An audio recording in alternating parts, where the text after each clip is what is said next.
माननीय अध्यक्ष महोदय, भरतपुर विकास प्राधिकरण विधेयक 2025 जो ऑर्डिनेंस के माध्यम से पहले पारित भेजा गया था, और क्योंकि आज उसका लास्ट डेट है इसलिए आनन फानन में इस बिल को लाया गया और सदन के समक्ष रखा गया। मैं आपके माध्यम से माननीय मंत्री जी का ध्यान आकर्षित करना चाहूँगा कि जब भी किसी प्राधिकरण को ज़रूरत पड़ती है, अपन नगर पालिका घोषित करते हैं, नगर परिषद घोषित करते हैं, नगर निगम बनाते हैं, एक तो मैं जानना चाहूँगा कि किसी भी क्षेत्र को, रीजन को विकास प्राधिकरण के रूप में डिक्लेयर करते हैं तो क्या पैरामीटर्स हैं? क्या urban development ministry, government of India या राजस्थान की कैसी कोई पैरामीटर्स हैं, गाइडलाइंस हैं? मेरी जहाँ तक जानकारी है माननीय अध्यक्ष महोदय, मैं बताना चाहूँगा अब तक जितने भी विकास प्राधिकरण स्थापित किए गए थे, ज़्यादातर एक पॉपुलेशन क्राइटेरिया रहा।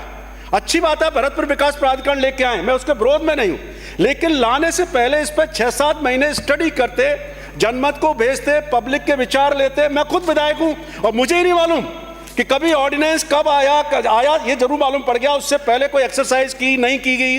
डेवलपमेंट अथॉरिटी बिल लेके आए, इसके बारे में कोई कंसल्टेट जनप्रतिनिधि को नहीं किया गया। मैं ये बताना चाहूंगा, जयपुर के बारे में कहना चाहूंगा, इससे सिद्ध होता है कि वहां का एमएलए जागरूक नहीं है। 2011 को पता ही नहीं। 2081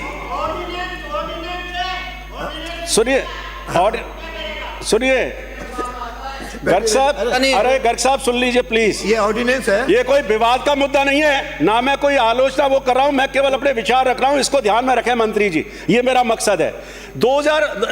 1982 में जेडीए बनाया गया था, जब उसकी पॉपुलेशन थी 10 लाख। सुनिए, अब बीकानेर को जो बनाया जा रहा है डेवलपमेंट अथॉरिटी में, वो उसकी पॉपुलेशन 2031 में होगी 11 लाख, अभी 2021 में तो 6,44,000 है। और भरतपुर की पॉपुलेशन जो अभी 3,28,000 है, 2031 में 4,36,000 होगी। 2031 में कितनी होगी? 4,36,000। तो आनन फानन में जो जेडीए का, बीडीए का जो विस्तार कर दिया गया, जिससे गांव वालों को बड़ी प्रॉब्लम हो रही है। और ये मेरा सत्य है, आने वाले में जब तक 20 साल बाद या 15 साल बाद रहेंगे और नहीं रहूंगा, लेकिन इससे जो गांव के लोगों को हो गया सर, अभी तो ऐसे सर, ये तो आप बोलते जा रहे हो, बनाया गया भरतपुर का ट्रिब्यूनल, उसमें जुडिशरी ऑफिसर का कोई प्रोविजन नहीं है, उसमें कर दिया ये स्टेट ऑफिसर। जनता जब पहुंचती है स्टेट ऑफिसर से तंग होकर के जो ट्रिब्यूनल कोर्ट में जाती है, माननीय मंत्री जी मैं आपसे कहना चाहूंगा इसमें जुडिशरी का शब्द डालें।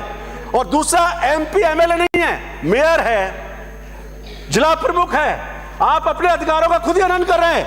उस क्षेत्र में आने वाले विधायक और उस क्षेत्र के आने वाले एमपी का कोई इसमें पार्टिसिपेशन नहीं है। और एक क्लॉज में कहा जा रहा है कि बाय वर्च्यू ऑफ, इसमें कॉन्ट्रडिक्शन है, मैं उस पर आने चाह, कितनी गलतियां हैं इसमें, उस पर तो मैं आने नहीं चाह रहा, कॉन्ट्रडिक्शन है। एक क्लॉज है, उसमें देखेंगे आपने लिख रखा कि एमपी या एमएलए अगर इसके मेंबर बनते हैं और वो मेंबरशिप शीघ्र जाती है, स्वतः खत्म हो जाएंगे, लेकिन प्रोविजन कहीं नहीं है उसका कि वो एमएलए एमपी होंगे। इस पर आप कंसीडर करिए, ये मैं इसके विरोध में नहीं हूं, अच्छी चीज है, लेकिन बिना विस्तार की आवश्यकताओं को देखते हुए, जरूरत है या नहीं है, कोई स्टडी नहीं, कहीं कोई डीपीआर इस तरह की नहीं बनाई गई, ना कोई एक्सरसाइज हुआ गया।